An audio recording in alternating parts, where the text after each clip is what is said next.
Hi, my name is Jennifer. Welcome back to my channel. Today I'm doing a video about my top 7 favourite books of all time. So top 7 may seem like a slightly random number.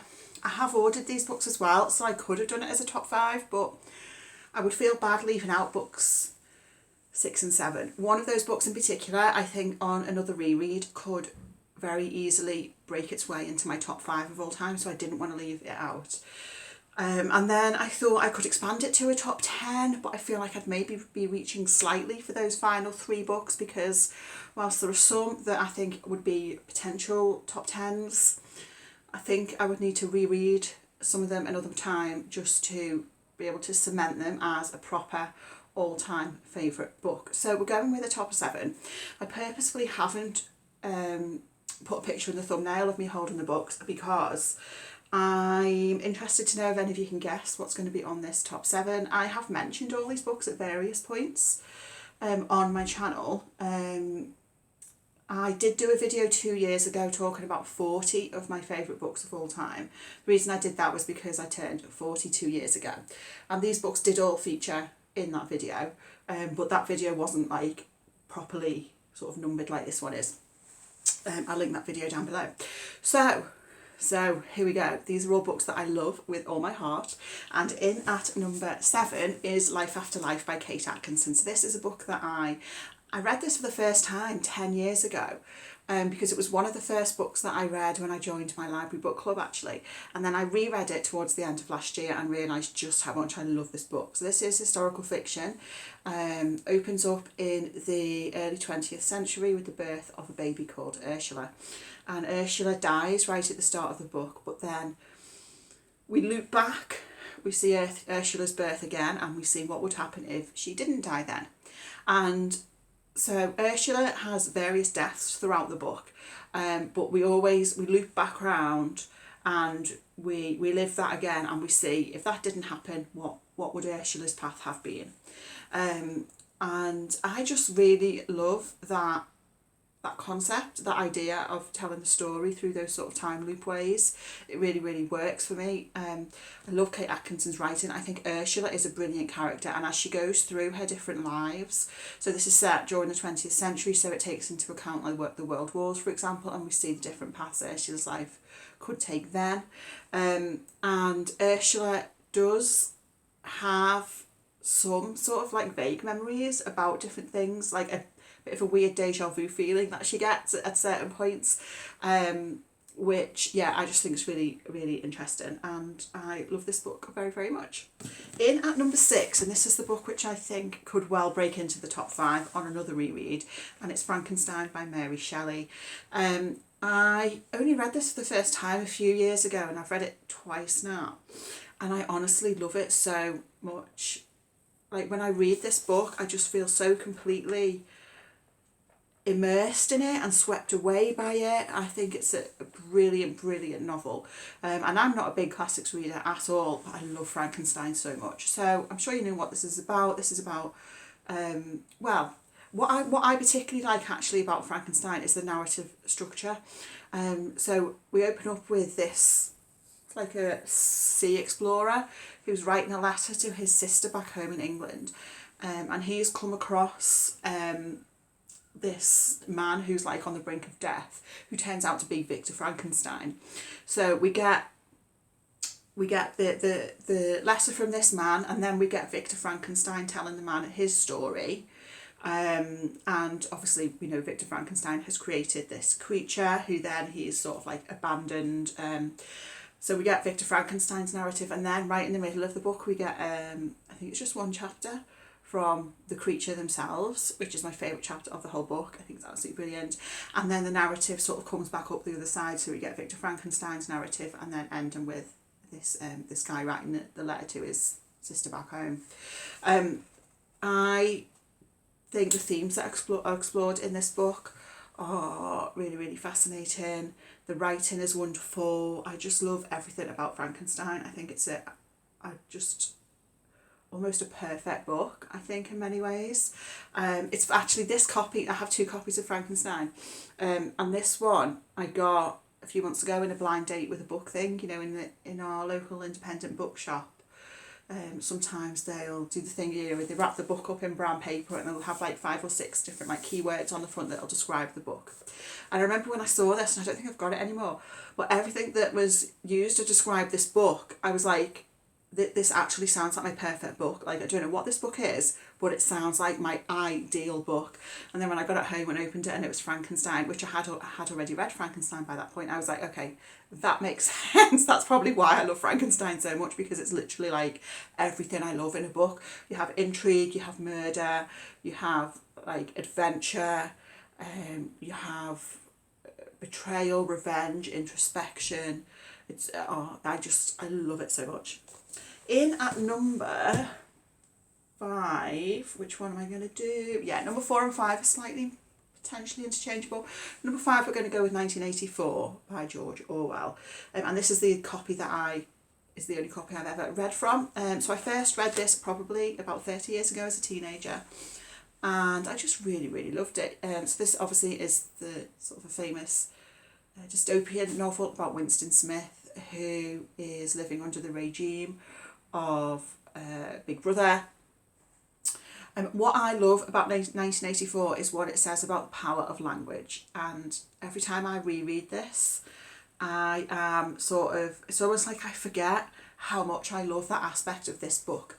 So towards the end of the book, or at least this is how it is in this edition, I don't know if that's how it is in other editions, there's an appendix which is called the Principles of Newspeak, and the appendix is referenced fairly early on in the novel, so you come to that and then you read this Principles of Newspeak. So it's not that long, it's sort of that many pages, and it talks about the Newspeak, which is the language under the regime of Big Brother, and how that is used to control people, control their thoughts. You've got like doublethink, and I find that absolutely fascinating. I really am fascinated by language in general anyway, but I think the power of language is really, really interesting. So that is my like favourite part of the novel, and I've heard other people, and if you're watching you know who you are, say that that's like the most boring part of this book. It's my favourite part of the book. So that's 1984. In at number 4 is the only one I don't own a copy of, sadly, and I don't know why, and it's The Remains of the Day by Kazio Ishiguro. I love Ishiguro's writing. I think he is just like an absolute genius. And weirdly enough, there's still 3 of his books I've not yet read, so I don't know what that's about, but The Remains of the Day is just a masterpiece in my eyes. And I feel like on the surface it seems like quite a simple novel, but I would say deceptively so. There's so much going on under the surface. This is about Stevens, who is an elderly man, and he's worked as a butler all his life. He's worked in service all his life, for the main part for someone called Lord Darlington in this big mansion. And the book opens when Stevens is going on a kind of a road trip to visit someone who he used to work with under Lord Darlington. And throughout the book, Stevens is looking back on his life in service. He has always been very devoted to his work, to the people that he's worked for, and he, looks back at his life and thinks about potentially what that means for him now, maybe the things that he has sacrificed in order to work a life of service, and also looks back at maybe certain things that he was blinded to at the time in terms of the people that he worked for. It's a very introspective novel. It looks at the nature of memory, which is something that Ishiguro explores in most of his works. And yeah, it's just a really, really thoughtful, beautiful, beautiful novel. In at number 3 is My Cousin Rachel by Daphne du Maurier. So I first read this as a teenager. I read quite a lot of du Maurier when I was younger, and My Cousin Rachel is my absolute favourite. I don't know whether this potentially may have been my first du Maurier, which is maybe why it has always been my favourite. But I just love this book so much. I've read this many, many times. So our main character is called Philip, and he's orphaned and is brought up by his elder cousin Ambrose. And they have a very close relationship. And then Ambrose, this all happens right at the start, Ambrose becomes unwell, goes to Italy to recuperate, and there he meets Rachel, who he falls in love with and marries. And then all of a sudden Ambrose dies while in Italy. Rachel ends up coming back to moving to England to live in what was Ambrose's home, where Philip still lives. And this is a story of obsession, of questions of who you can trust. So Philip has suspicions about Ambrose's death. Philip doesn't know if he can trust Rachel the way she came into Ambrose's life. But yet Philip can't help but find himself be sort of propelled towards Rachel. I love this book. It's really gothic, it's intriguing, mysterious. Most people in the book are reasonably unlikable, I would say, which is something I really like. And I remember really distinctly the first time I read this and coming to the end of the book, well, I'm not going to give any spoilers, and coming to the end of the book and just being like, so good, it's so good. I love My Cousin Rachel so much. In at number two, we're going to go with Anne of Green Gables by Lucy Maud Montgomery. Now I have a stack of books for this because I own 5 copies, and I wouldn't have said I was a collector of books, but I do own 5 copies of Anne of Green Gables. I'll show you them briefly. One of these little I think the Pan Macmillan ones. I have this lovely V&A one, which I picked up second-hand recently. This one, which I got because I realised when I was younger, I just had loads of second-hand copies of the series of this, and they were all in different editions, and then one time I couldn't find one of the books that I wanted to read, book like 4 or 5 in the series, and I decided to treat myself to a new matching set, and this is one of those books from that matching set. I have this one, which is like a Reader's Digest edition that I got second-hand, which has a few, not many, but a few pictures, which are really lovely, like that one. And then I have this one, which is the one that I read. You can see how faded the spine is. The one that I first read as a child. So I've read Anne of Green Gables numerous times. Every few years I sort of work my way through the series. And so I think part of the reason why I love Anne of Green Gables so much is partly to do with the nostalgia factor, the fact that this is a book and a series that I've read over and over again throughout my life. For me, this is the ultimate comfort book. I do think it is in itself a very comforting book anyway. But I think, if I read it for the first time as an adult, would I like it as much? I don't know, potentially not. But it's a book that I have always returned to over and over again over the last, 30 odd years. So in case you don't know, this is about Anne Shelley, who is an orphan who is taken in by Matthew and Marilla Cuthbert. They are expecting a boy to come and help them with the farm, and Anne turns up. So Anne is just such a wonderful character. She's quite a whimsical character. She loves nature. She gets into some great scrapes. I love her relationship with Gilbert Blythe. I love her friendship with Diana. It's just the ultimate comfort read for me, Anne of Green Gables. I absolutely love it. And I seem to now have started a collection of editions as well. And then at number 1, you might be able to guess what this is. This is Affinity by Sarah Waters. So I love Sarah Waters, and Affinity is my favourite of her books. I feel like this book lives under my skin. This book sees into my soul. When I read this book, I feel like it was written for me. I think that's a sign of a favourite book, isn't it? I just connect with this on so many levels. I don't know what that says about me if you've read the book, but anyway. This is probably Sarah Waters' most gloomiest novel. It's also her shortest novel.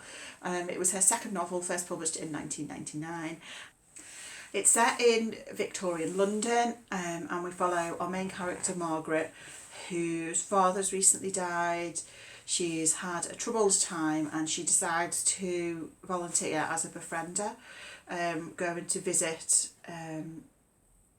women in a women's prison. So there she encounters someone called Selina, who is in prison for crimes that she has committed in relation to her working as a spiritualist, in seances and things. And then the book centres largely around the relationship between Margaret and Selina, and whether or not Margaret can trust Selina in terms of what she says, in terms of her work as a spiritualist.